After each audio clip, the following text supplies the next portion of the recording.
Assalamualaikum warahmatullahi wabarakatuh. Waalaikumsalam warahmatullahi wabarakatuh. Bismillahirrahmanirrahim. Alhamdulillahi rabbil alamin. Wassalatu wassalamu ala ashrafil anbiya'i wal mursalin wa ala alihi wa ashabihil mujahidin at-tahirin, amma ba'du. Saudara-saudara kaum muslimin rahimakumullah. Pada dasarnya agama adalah aturan. Orang yang beragama adalah orang yang hidup memakai aturan. Berbeda dengan undang-undang hukum pada umumnya, maka aturan agama ini tidak hanya berisi perintah dan larangan. Ia di samping berisi perintah juga berisi anjuran, pembolehan, pencelaan, dan larangan. Dalam bahasa yang lebih dikenal, perintah adalah sesuatu yang apabila dilaksanakan beroleh pahala, sedang apabila ditinggalkan mendapat sanksi dosa. Amalan semacam ini dinamakan amalan yang wajib. Sedangkan anjuran, sesuatu yang apabila kita kerjakan beroleh pahala, apabila kita tinggalkan tidak beroleh dosa. Amalan semacam ini dikenal dengan amalan sunnah. Pembolehan adalah sesuatu yang boleh saja, artinya boleh dikerjakan, boleh pula ditinggalkan, dan amalan semacam ini kita sebut dengan amalan mubah. Pencelaan adalah sesuatu yang berpahala jika ditinggalkan, tapi tidak berdosa manakala dikerjakan, dan ini dinamakan perbuatan yang makruh. Sedangkan larangan, sesuatu yang apabila dikerjakan beroleh dosa, apabila ditinggalkan beroleh pahala, dan amalan semacam ini lazimnya dinamakan amalan atau perbuatan yang haram. Kalau agama merupakan aturan, maka konsekuensinya tentu ia berisi perintah dan larangan. Apabila perintah dilaksanakan, maka Allah Subhanahu wa ta'ala memberikan balasan berupa pahala. Sedangkan apabila larangan yang dikerjakan, Allah pun akan memberikan ganjaran yang bernama dosa. Baik pahala maupun dosa adalah sesuatu yang abstrak, sesuatu yang tidak nampak, tidak kelihatan oleh pandangan mata yang zahir. Itu sebabnya barangkali di zaman materialistis seperti sekarang ini, orang kurang tergerak mengejar pahala dan malah kadang-kadang terangsang untuk berbuat dosa. Karena pahala dan dosa sesuatu yang tidak kelihatan oleh pandangan mata yang zahir ini.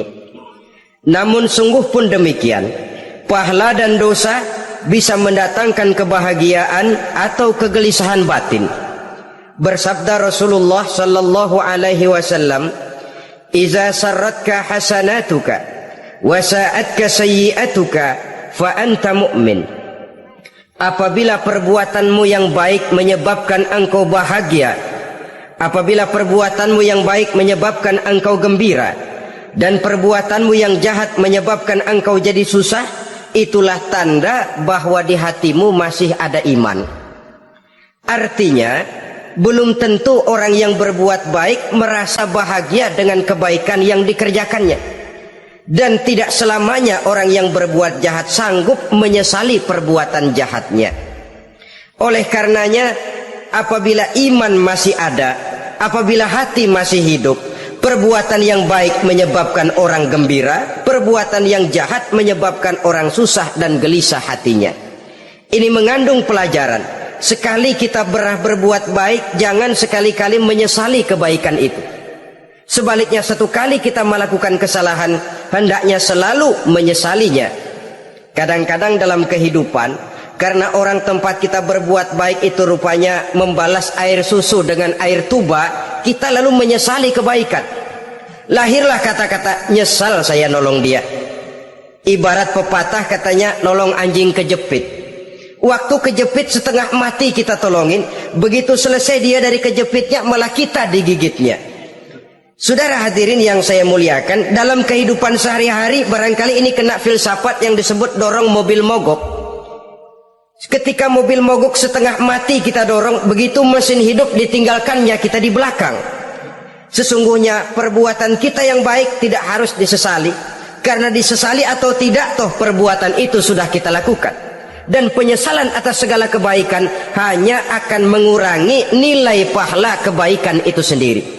Berbahagialah apabila berbuat baik, walaupun orang yang kita melakukan kebaikan membalasnya dengan kejahatan. Menyesalah apabila berbuat kesalahan, apabila melakukan dosa, karena itu pertanda nilai iman yang masih hidup dalam jiwa kita.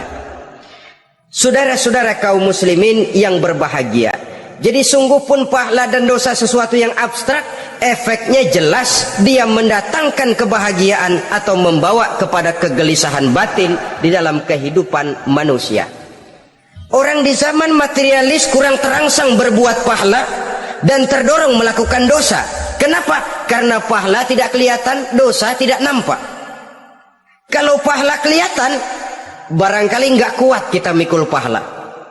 Kalau dosa benjol, umpama tiap bikin dosa palanya benjol, barangkali sudah nggak karu-karuan kepala kita. Baik pahala, baik dosa, sesuatu yang tidak nampak oleh pandangan mata zahir, tapi yang punya efek dalam kehidupan ini. Orang yang banyak pahalanya dengan orang yang banyak dosanya, kalau dia berjalan barangkali sulit kita membedakan, tapi efeknya dalam kehidupan ini jelas adanya.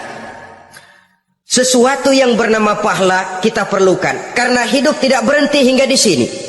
Sesuatu yang bernama dosa harus kita hindarkan, karena ada kelanjutan sesudah hidup yang sekarang ini, kehidupan dari satu pertanggungan jawab.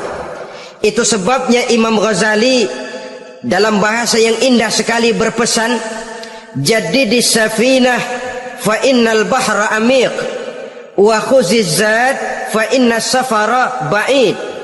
Perbarui selalu kapalmu, rawat, jaga baik-baik, dandani kapalmu, fa innal bahra amiq, karena sesungguhnya lautan ini sangat dalam.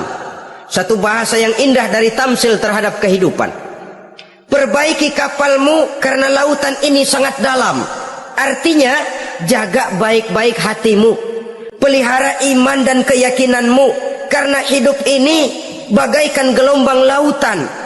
Tempo-tempo air tenang, tempo-tempo ombak menggila dan menggunung. Jaga iman baik-baik karena hidup penuh dengan cobaan dan ujian. Itu maksudnya. Wa khuzizat fa inna safara ba'id, dan bawa bekal yang banyak karena perjalanan hidup ini sangat panjang. Perjalanan ini sangat jauh. Kita kalau pergi keluar kota tentu saja membawa bekal. Makin jauh kota yang akan kita tuju, makin banyak bekal yang harus kita bawa. Alangkah sengsaranya manusia apabila dia akan pergi ke satu kota yang jauh, modalnya cuma nekat. Bagaimana nanti di sana sajalah. Tidak membawa bekal sebagaimana yang sewajarnya. Hal yang semacam ini senangnya sih belum tentu, keblangsak dan susahnya sudah kebayang. Itu dalam kehidupan di dunia ini. Bagaimana kalau sudah bicara tentang kehidupan yang akan datang? Karena sesungguhnya hidup ini merupakan satu perjalanan yang sangat panjang. Sejak kita tinggal di alam arwah, pada saat jasad belum lagi diciptakan Allah, ruh sudah diciptakannya lebih dahulu. Sampai kemudian kita pindah ke alam rahim, alam kandungan ibu, untuk kemudian berpindah kepada kehidupan dunia. Dari dunia ini kita pindah ke alam barzakh. Di sana tinggal kita 100 tahun mungkin, 100.000 tahun mungkin, 1 juta tahun mungkin, menunggu saat datangnya kiamat. Lalu dari alam barzakh pindah kita ke alam akhirat, satu perjalanan yang sangat panjang. Alangkah malangnya, alangkah sengsaranya jika tahu kita begitu panjangnya perjalanan hidup ini, tidak ada bekal yang kita bawa. Artinya kesengsaraan, kesulitan yang bertali-tali sudah jelas akan menimpa kita. Kalau pergi kita keluar kota membawa bekal uang, membawa bekal makanan, apa bekal yang mesti kita bawa apabila kita kembali ke alam barzakh, kembali ke alam kubur, berkumpul di padang mahsyar di akhirat nanti? Nasi yang mau kita bawa, uang yang mau kita bawa? Tentu tidak lagi, karena kehidupan materialis selesai di atas liang lahat. Bila masuk kita ke liang lahat, disitulah pahala dan dosa memegang peranan yang sangat penting. Maka pada pertemuan malam ini kita akan bicara tentang pahala dan dosa itu. Saudara-saudara kaum muslimin rahimakumullah, yang dinamakan pahala, kata Imam Ali Al-Jurjani dalam kitab At-Ta'rifatnya, ma yastahiqqu bihi rahmatu wal maghfiratu minallahi ta'ala, sesuatu yang pelaksananya berhak untuk mendapat rahmah dan ampunan dari Allah.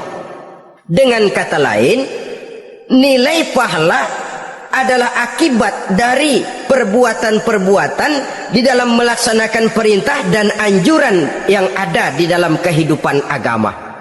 Apabila perintah dan anjuran kita laksanakan, nilai pahala itu lalu datang. Nah, nilai pahala dalam Islam menurut konsepsi Quran, Allah menjelaskan, man jaa bil hasanati falahu asyru amsalihha. Barang siapa yang datang membawa satu kebajikan, barang siapa yang melaksanakan satu kebaikan, maka dia akan mendapat balasan 10 kali dari kebaikan yang dikerjakannya. 10 kali ini pun masih dilipat gandakan dengan 7 ini pun masih dikalikan 100, dan itu pun masih ditambah dengan pernyataan wallahu yudha'ifu liman yasha. Allah masih akan melipat gandakan perbuatan baik seseorang yang dikehendakinya. Itulah nikmatnya dalam Islam. Tetapi sebaliknya, wa man jaa bisayyi'ati fala yujza illa mislaha. Barang siapa yang melakukan satu kejahatan, dia tidak akan mendapat balasan kecuali sesuai dengan kejahatan yang dikerjakannya. Alangkah rahman dan rahimnya Allah. Orang yang berbuat baik dibalas 10 dikali 7 dikali 100, masih dilipat gandakan pula. Tapi orang yang berbuat jahat tidak akan mendapat balasan kecuali sesuai dengan kejahatan yang dikerjakannya. Ini kan beda dengan sifat kita manusia. Kita ini kadang-kadang kalau dijitak membalasnya mukul. Tapi kalau orang berbuat baik kepada kita, kita enggan untuk berbuat baik kepada orang tadi. Allah tidak mengajarkan begitu. Satu kebaikan berbalas 10, satu kejahatan berbalas dengan satu kejahatan. Maha Rahman dan Rahim Allah. Bahkan dalam Islam, niat berbuat baik saja mendapat pahala, sedangkan niat berbuat jahat belum ditulis merupakan satu dosa sampai kejahatan itu dikerjakan oleh orang yang niat tadi. Umpamanya, saudara niat nanti malam giliran pengajian saya mau hadir di majelis taklim. Pas datang waktu malam, hujan turun sangat lebat. Saudara berhalangan datang ke majelis taklim, saudara sudah mendapat pahala niat. Tapi saudara niat, nanti malam kalau turun hujan, saya mau bongkar rumahnya si fulan, saya mau curi seluruh harta bendanya. Ternyata malam saudara tidak mengerjakan perbuatan itu belum ditulis dosa sampai perbuatan itu benar-benar dikerjakan.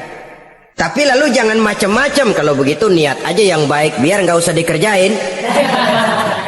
Niat aja pengen ngaji walaupun tidak ada niatan untuk ngaji. Allah lebih tahu tentang apa yang terdetik di dalam hati sanubari kita. Itulah sebabnya sangat dianjurkan orang untuk melakukan segala macam kebajikan, dan dianjurkan orang menjauhkan segala macam bentuk kejahatan, karena dia akan berefek melahirkan dosa dan pahala. Dosa dan pahala itulah alat untuk memperoleh kebahagiaan di alam kubur, di padang mahsyar, sampai di akhirat nanti. Di dunia ini mungkin segalanya bisa kita beli dengan yang namanya uang. Keamanan kita bisa menyewa petugas untuk menjaga rumah kita. Kendaraan yang mewah bisa kita beli. Udara yang sejuk bisa kita ciptakan. Siapa banyak uang dia raja. Mungkin itu di dunia. Tapi bisa apa uang kalau kita sudah masuk ke alam kubur? Bisakah munkar nakir kita sogok? Udah karkir, jangan nanya nih, cepet. Bisakah malaikat azab menyingkir dengan uang semir? Ternyata tidak. Untuk memperoleh kebahagiaan di sana, nilai pahala. Kesengsaraan akan kita dapat kalau kita banyak menumpuk dosa. Oleh karena itu jangan beranggapan pahala nggak kelihatan, dosa juga nggak kelihatan, biarin saja. Yang tidak kelihatan ini pada waktunya akan memegang peranan yang sangat penting. Tapi tidak cuma untuk menghadapi hidup di situ kita lalu harus berbuat baik dan meninggalkan yang jahat, terutama juga di dunia ini. Toh pepatah bilang gajah mati meninggalkan gading, harimau mati meninggalkan belang. Apa yang akan kita tinggalkan setelah kita mati? Kita ingin jasad kita boleh hancur terkubur tanah, tapi nama kita ingin hidup terus, dikenang orang 100, 1000, bahkan 1.000.000 tahun yang akan datang. Ditulis orang dengan tinta emas dalam sejarah, tercatat kita sebagai orang baik-baik. Saudara-saudara kaum muslimin rahimakumullah. Lalu perbuatan apa yang bisa mendatangkan pahala itu? Saudara-saudara, semua perbuatan yang diperintah dan dianjurkan oleh Allah, yang dikerjakan dengan ikhlas hanya untuk mencapai ridho Allah, mendatangkan pahala. Kadang-kadang menurut pendapat kita remeh, tapi nilainya di sisi Allah besar. Itu pahala. Menghitung pahala itu hak prerogatif Allah. Perbuatan yang ringan Allah mau berikan ganjaran yang besar, itu urusan Allah. Misalnya kata Nabi, la tahqiranna minal ma'rufi syai'an. Jangan kamu menganggap remeh perbuatan baik walaupun kecil. Jangan merasa sulit melakukan perbuatan yang mengandung pahala. Bertemu dengan teman, muka kita cerah, berpahala. Menyingkirkan duri di jalanan, berpahala. Menolong orang yang sesat, memberitahu orang yang bertanya, berpahala. Tidak sulit kalau kita mau. Yang diperintah dan dianjurkan oleh agama, itu perbuatan yang mengandung nilai-nilai pahala. Masalahnya cuma tinggal mau atau tidak, dan dikerjakan dengan ikhlas. Bertemu teman, mukanya cerah, pahala. Menyingkirkan duri di jalanan, pahala. Sedekah, pahala. Tidak berupa perbuatan, bisa berupa ucapan. Misalnya bersolawat, pahala. Bertasbih dan bertahmid, pahala. Kata Nabi, kalimatani khafifatani 'alal lisan, saqilatani fil mizan. Ada dua kalimat yang enteng di lidah tapi berat di timbangan akhirat nanti. Apa itu? Subhanallah walhamdulillah. Itu kan amalan yang ringan, perbuatan yang mudah saja, tapi nilainya demikian besar dalam pandangan Allah. Jadi pendeknya, perbuatan yang bernilai pahala adalah perintah dan anjuran agama yang dilaksanakan dengan ikhlas semata-mata untuk mencapai ridho Allah, itu mengandung pahala. Niat dasarnya itu harus karena Allah, landasannya harus karena ikhlas. Bukan cuma sekedar basa-basi, tidak karena ingin dipuji orang, tidak karena mengharap tanda jasa, tapi ikhlas semata-mata. Dari perbuatan yang paling kecil dan mudah sekali sampai kepada amalan-amalan yang besar dan memerlukan biaya yang besar, seperti melaksanakan ibadah haji, seperti jihad fi sabilillah, membangun masjid, membangun pondok-pondok pesantren, membangun pusat-pusat kesehatan, membangun jalan-jalan umum, termasuk menjaga keamanan. Jangan dikira loh siskamling umpamanya menjaga keamanan kampung tidak berpahala. Kalau diniatkan ibadah, menjaga ketenangan warga supaya mereka tekun ibadah, ikhlas karena Allah, itu juga bernilai ibadah. Keluar kita dari rumah, pergi pagi, pulang sore, peras keringat, banting tulang cari nafkah buat menghidupi anak istri kita. Kalau diniatkan ibadah, melaksanakan kewajiban sebagai kepala rumah tangga, membantu orang tua sebagai anak, itu juga perbuatan-perbuatan yang mengandung pahala. Yang terbaik sesuai dengan bidang kehidupan kita. Ada orang yang dinamakan abid, ahli ibadah, pahala yang paling baik bagi dia banyak-banyak tahajud, sembahyang malam, wirid, zikir, tasbih. Ada yang dinamakan orang alim, pahala yang paling baik buat orang macam ini mengajar, menyebarkan ilmu, mendakwahkan Islam. Ada yang disebut wali, pejabat pemerintah, petugas. Amalan pahala yang paling baik buat orang semacam ini melayani masyarakat, bekerja di bidangnya sesuai dengan profesinya. Saudara hadirin yang saya hormati, jadi dengan demikian perbuatan-perbuatan yang mengandung nilai-nilai pahala ini bisa perbuatan yang menurut kita kecil namun punya nilai besar, apalagi perbuatan besar dengan biaya yang besar, tentu makin besar juga pahala yang disediakan oleh Allah Subhanahu wa taala. Oleh karenanya kalau kita bercermin dari ayat Quran, hidup ini kesempatan untuk berbuat baik. Huwallazi khalaqal mauta wal hayata liyabluwakum ayyukum ahsanu amala. Dialah Allah, Tuhan yang telah memberikan hidup dan mati kepadamu untuk menguji kamu siapa di antara kamu yang paling baik amal perbuatannya. Jadi tidak saya rinci, tapi cukuplah satu penjelasan global. Perbuatan yang berpahala adalah perbuatan melaksanakan perintah Allah atau anjuran Allah dengan dasar ikhlas, dengan tujuan untuk mencapai ridho Allah semata-mata. Lalu apa perbuatan yang mengakibatkan dosa itu? Saudara-saudara, dosa lahir akibat melakukan larangan Allah atau mengerjakan yang dicelaknya. Nah, para ulama ada yang membagi dosa itu menjadi dua bagian. Ada dosa-dosa kecil, ada dosa-dosa besar. Tetapi sebenarnya ditinjau dari segi hakikatnya, kalau sudah melakukan satu kesalahan yang mengakibatkan dosa, jangan dilihat besar dan kecilnya, tapi kepada siapa dosa itu kita kerjakan. Sebab kalau dosa kita anggap satu yang kecil, orang akan terangsang untuk mengerjakan yang kecil-kecil saja. Sehingga dengan demikian yang kecil pun akan menjadi besar kalau ditumpuk-tumpuk. Sedangkan yang besar bisa saja menjadi kecil kalau selalu diiringi dengan permohonan ampun kepada Allah. Itu sebabnya para ulama sufi, orang-orang tasawuf mengatakan la saghair ma'al istimrar wala kabair ma'al istighfar. Tidak ada dosa yang kecil kalau dikerjakan terus-menerus, dan tidak ada dosa yang besar kalau digempur tiap saat dengan perbuatan istighfar atau memohon ampun kepada Allah Subhanahu wa ta'ala. Cuma saja pada umumnya, karena dosa-dosa kecil itu lebih mudah taubatnya, dan ada janji Nabi, barang siapa yang meninggalkan dosa-dosa besar akan diampuni dosa-dosanya yang kecil-kecil. Oleh karena itu, pada kesempatan ini kita akan juga bicarakan apa saja yang termasuk klasifikasi dosa-dosa besar, dengan harapan kita bisa menjaga diri, menyelamatkan diri jangan sampai terjatuh ke dalam dosa-dosa yang besar tadi. Tetapi bukan berarti kita harus terangsang melakukan dosa-dosa yang kecil. Biarin kecil ini tobatnya gampang. Dosa kelas teri. Dosa itu kan tidak kelihatan.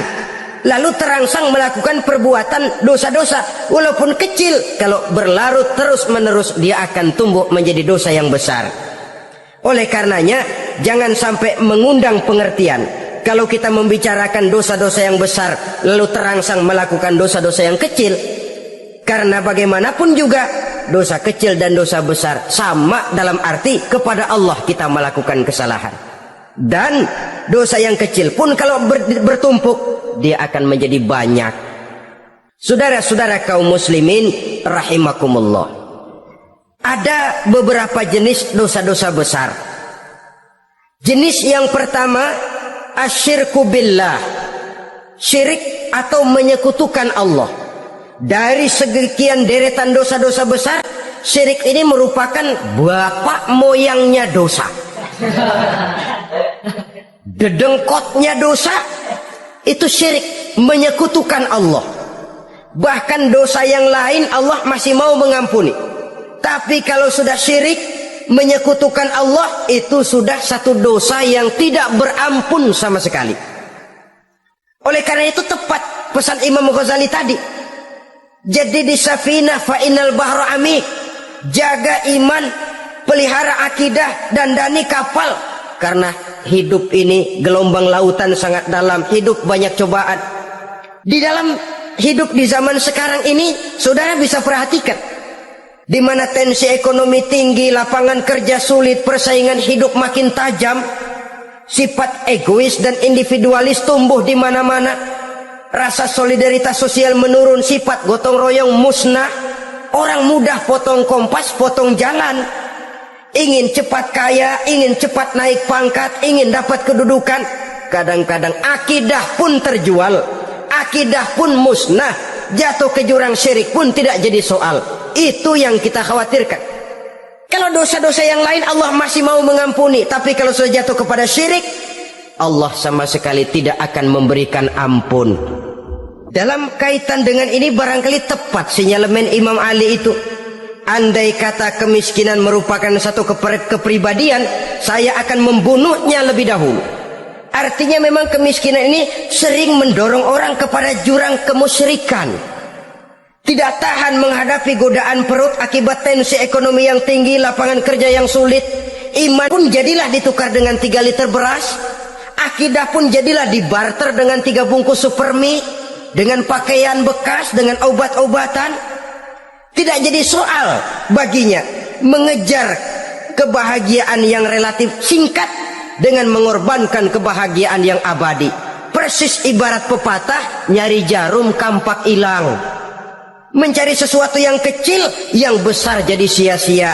Membela perut, mengorbankan akidah. Na'udzubillah summa na'udzubillah. Saudara-saudara kaum muslimin rahimakumullah, ini fakta, ini kenyataan. Dan hal semacam ini tidak bisa diatasi cuma dengan ceramah, simposium, diskusi, seminar. Apalagi Nabi berpesan, solahu ummati bil ilmi wal mal. Umatku hanya bisa menjadi baik akidahnya dengan ilmu dan harta. Itu bahasa Nabi. Kalau bahasa kita sekarang, dengan ekonomi dan pendidikan. Ilmu, pendidikan, ekonomi, harta. Tanpa itu sangat besar kemungkinan kita bisa menjual akidah, terjerumus di lembah kemusyrikan. Maka terutama kepada saudara-saudara saya, muslimin yang terpencil jauh dari kota-kota besar, yang kadang dalam kehidupan seharinya imannya sering digoda oleh supermi, akidahnya sering ditantang oleh pembagian beras, pakaian-pakaian bekas, obat-obatan dan sebagainya. Jaga dan bentengi akidah kita. Lebih baik nyawa berpisah dari badan, asal iman jangan berpisah dari hati.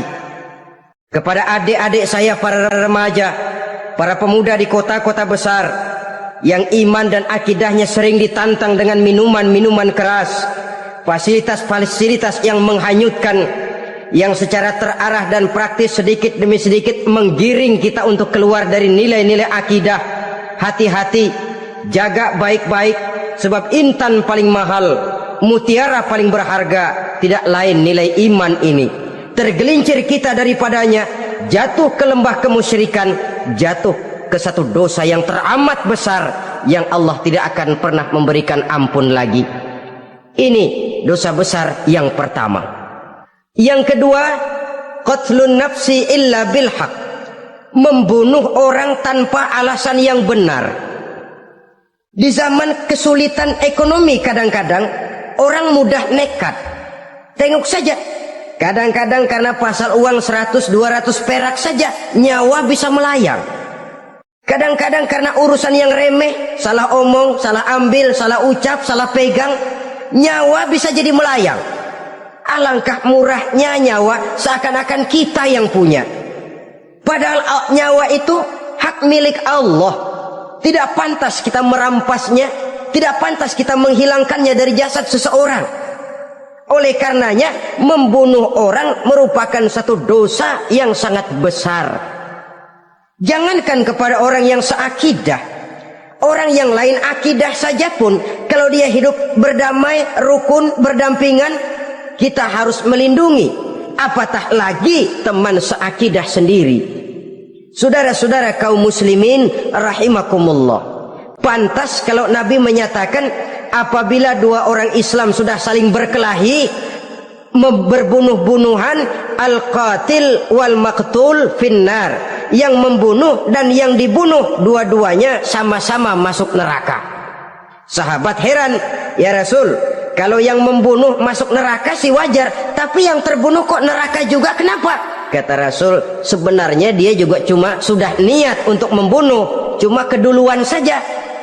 Andai kata dia tidak terbunuh, tentu dia yang akan membunuh. Saudara-saudara kaum muslimin rahimakumullah, Islam sesuai dengan namanya adalah agama damai. Kita tidak boleh mencari-cari musuh, walaupun tidak boleh lari kalau bertemu musuh. Oleh karenanya, pantang seorang muslim menimbulkan benih keonaran, menjadi biang kerok buat lingkungannya. Sesuai dengan namanya, seorang muslim adalah seorang yang dalam hidup senantiasa berusaha menebarkan salam, menebarkan kedamaian, ketenangan dan ketentraman. Dengan prinsip musuh jangan dicari, bertemu pun jangan lari. Yang ketiga termasuk dalam kelompok dosa besar ini, syurbul khamr, meminum minuman keras. Termasuk di dalam kata khamr ini ganja, morfin, narkotik. Sebab apa? Jenis minuman semacam itu tidak hanya merusak keadaan sekarang, tapi sekaligus merusak kehidupan yang akan datang. Kalau itu jatuh di tangan generasi muda, artinya kan merusak kehidupan masa depan daripada suatu bangsa. Karena apa? Remaja dan pemuda merupakan bentuk miniatur daripada kehidupan bangsa.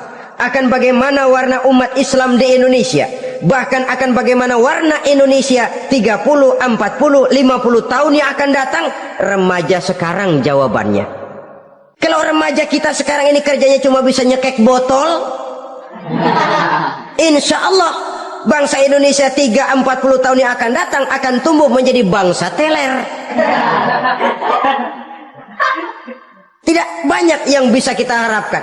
Remaja adalah gambaran masa depan dari satu bangsa, dari satu umat. Dan remaja itu di dalam dirinya secara fitrah terkumpul semua bakat, terdapat semua kemungkinan. Kita ini lahir membawa sifat pemimpin, tapi juga membawa sifat pengacau. Kita ini ada bakat jadi orang jujur, ada bakat jadi pengkhianat. Kita ini ada bakat menjadi orang baik-baik, kita juga punya bakat jadi biang kerok. Kita kemungkinan bisa jadi pemimpin bangsa, tapi juga bisa menjadi pemimpin bangsat.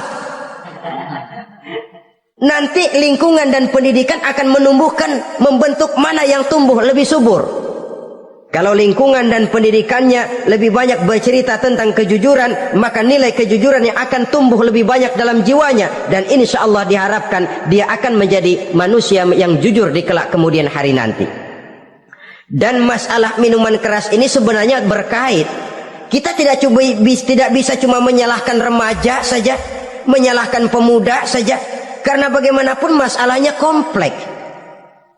Menghancurkan sesuatu tanpa melihat kausalnya, tanpa melihat sebab akibatnya kan sama juga bohong. Kemungkinan karena broken home, kemungkinan karena pergaulan, kemungkinan karena kurang perhatian orang tua, kemungkinan karena akibat bacaan, tontonan, atau fasilitas berupa dibukanya pabrik-pabrik minuman keras, dijualnya minuman-minuman keras, di warung-warung yang remang-remang, yang memberikan kenikmatan, kebahagiaan, dan kebanggaan tersendiri, sehingga akhirnya orang terangsang untuk datang dan minum di sana. Pada dasarnya memang sepele, cuman minum, nggak ngerugiin orang lain kan? Iya, pada waktu minum. Tapi dikala sudah mabuk, out of control, apapun bisa kita lakukan. Yang kita ucapkan kita tidak sadari lagi, yang kita kerjakan tidak kita sadari lagi.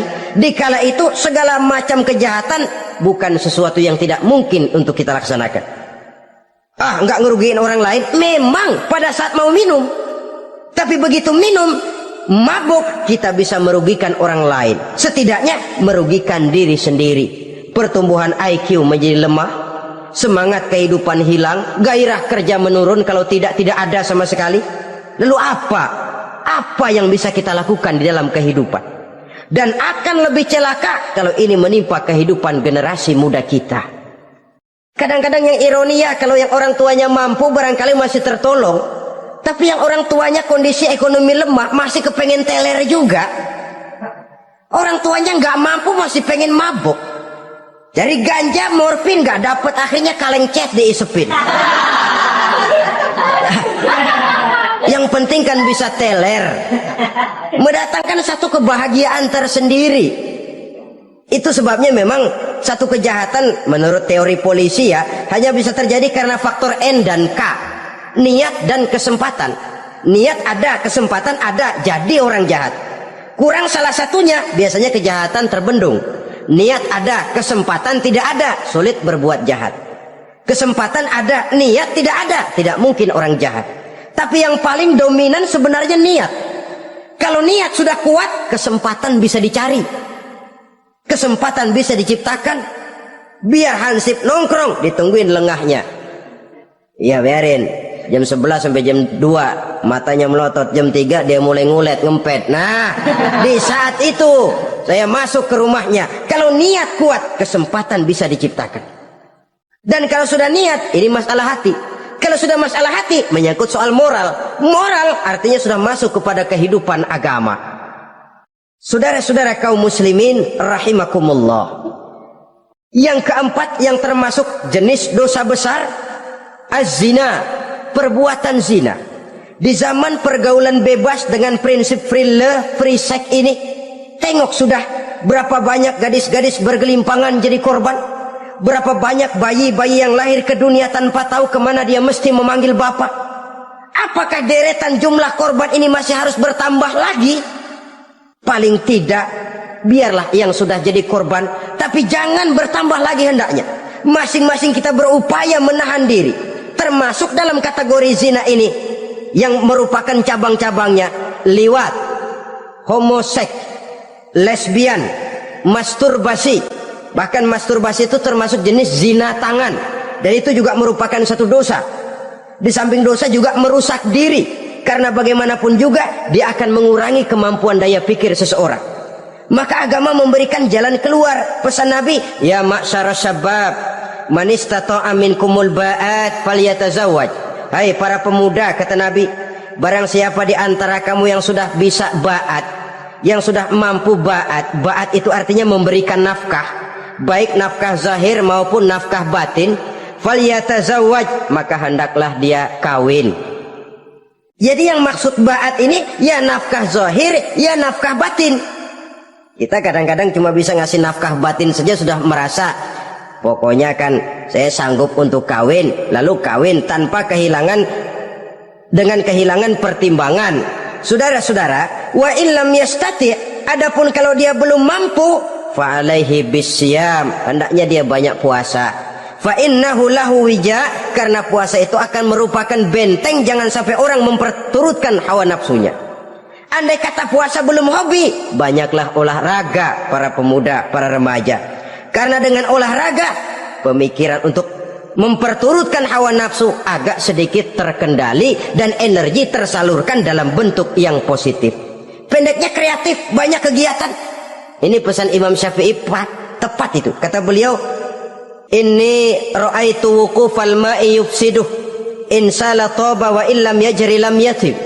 Aku melihat air kalau diam rusak, tapi kalau dia mengalir jernih. Air kalau ngendap, nggak ngalir, nyamuk nyarang di situ, bisa jadi sumber penyakit. Manusia hidup begitu. Kalau nggak punya kegiatan, nggak kreatif, kerjanya cuma ndelohom, ayam-ayam, akhirnya jadi ngerusak. Ngomongin orang,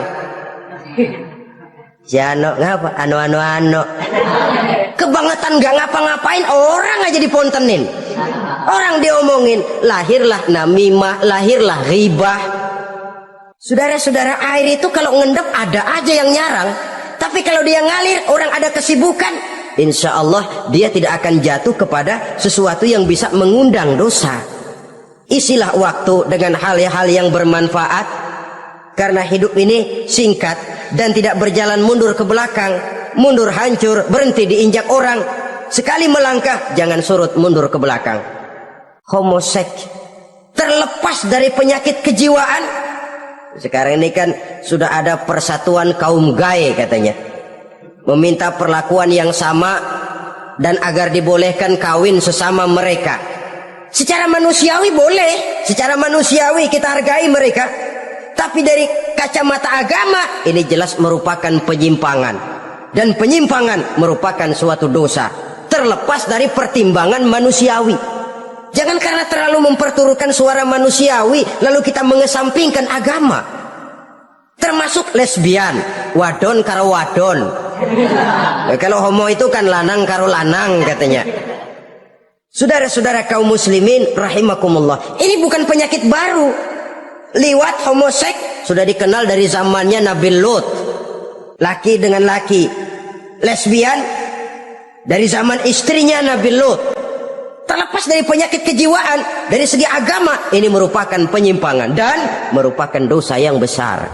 Yang kelima, yang termasuk jajaran dosa kelas kakap, qazful mu'minina wal mu'minat, menuduh orang mukmin yang baik-baik, laki atau perempuan, melakukan perbuatan zina sehingga hancur namanya di masyarakat. Ini merupakan satu perbuatan dosa yang sangat besar dan sangat dimurkai oleh Allah. Saudara-saudara kaum muslimin rahimakumullah. Oleh sebab itu tentang masalah ini, kalau memang tidak ada saksi, jangan sembarang kita enteng lidah menuduh orang lain berbuat zina, menuduh orang lain berbuat serong. Dosanya kelewat besar di dalam kehidupan. Karena apa? Mencari harga diri itu berat, memelihara kehormatan diri jauh lebih berat. Satu kali orang dihancurkan namanya di masyarakat, dia akan terisolir jadinya. Oleh karenanya, berlindung kita kepada Allah, jangan sampailah dihinggapi oleh sifat ini. Karena sentimen kita kepada seseorang, karena hasad kita kepada seseorang, tidak senang melihat orang lain lebih maju, lalu lidah ini seenaknya saja mengucapkan kata, padahal sanksi dan resikonya sangat besar. Yang kita tuduh barangkali mendapat pahala dari Allah, kita sendiri yang menuduh tanpa saksi, tanpa alasan yang benar, mendapat dosa yang sangat besar.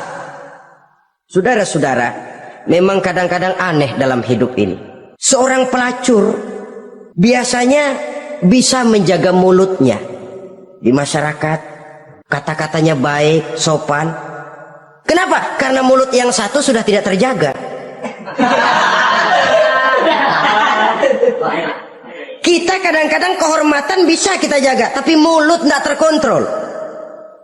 Ngomong saenake dewe, bikin orang mangkel, kesal, fitnah sana, fitnah sini, menghancurkan nama baik orang, ngomongin yang macam-macam. Bagai-bagai macamlah caranya. Saudara-saudara kaum muslimin yang berbahagia. Jadi dengan demikian, menuduh orang lain berbuat zina, sedangkan orang itu tidak pernah melakukannya, ini termasuk satu dosa yang sangat besar di dalam kehidupan ini. Yang keenam, al-'aqu bil walidain, durhaka kepada ibu bapak. Seorang anak, bagaimanapun banyak nilai ibadahnya, banyak kebaikan di masyarakat, menyandang berbagai macam gelar, pangkat dan jabatannya tinggi, tapi kalau sudah durhaka kepada kedua orang tuanya, alamat hidup tidak lagi membawa keberkahan. Dan itu dosa yang sangat besar. Sampai Nabi sabdakan, ridho Allah ada di dalam keridhaan ibu bapak, murka Allah pun ada di dalam kemurkaan ibu dan bapak. Walaupun belum tentu setiap kita orang tua, tapi yang jelas setiap kita adalah anak, dan setiap anak punya ibu dan bapak. Jangan sampai kacang lupa kepada kulitnya. Saudara-saudara kaum muslimin rahimakumullah, durhaka kepada ibu bapak merupakan perbuatan yang sangat dimurkai oleh Allah. Apalagi ibu yang telah melahirkan kita, bahkan mengandung kita. Begitu juga bapak yang telah berusaha peras keringat banting tulang untuk mengasuh membesarkan kita. Tidak ada perbuatan baik yang kita lakukan untuk bisa menebus kebaikan daripada ibu dan bapak kita. Setidaknya kalau belum bisa berbuat baik kepadanya, kepada keduanya, janganlah menyakiti hati keduanya. Itu saja dulu yang harus dijaga. Kadang-kadang sudah berbuat baik enggak, nyakitin melulu. Sudah nyenangin belum bisa, saban sehari nyakitin saja. Padahal kedua orang tua itu doanya manjur, sebagaimana sumpahnya juga bisa jadi kenyataan, dan sering bahkan menjadi kenyataan. Sampai ibu bapak sudah wafat, sudah meninggal sekalipun, kewajiban berbakti masih harus terus dilakukan oleh seorang anak. Lalu yang ketujuh, at-tawalli yaumaz zahfi, berpaling pada hari pertempuran. Orang sedang sibuk-sibuk menghadapi musuh, maksudnya berjuang membela agama ini, dia lari menyelamatkan diri. Pengecut, mental munafik. Ayo, kalau demi agama, mari kita maju ke depan. Allahu Akbar, yang besar Allah, yang lain kecil semua maju. Orang lain maju serentak, dia mundur jauh ke belakang. Mental munafik, mental calo istilah sekarang ini. Oh itu calo, mental calo. Tuhan gedek banget itu.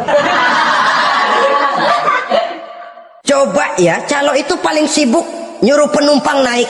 Tapi sementara penumpang naik sampai ke tempat tujuan masing-masing, calonya nggak kemana-mana, diem aja di situ. Cuma orang aja disuruh naik. Saudara-saudara, kerja bakti, orang turun ke comberan, dia naik ke tempat tidur.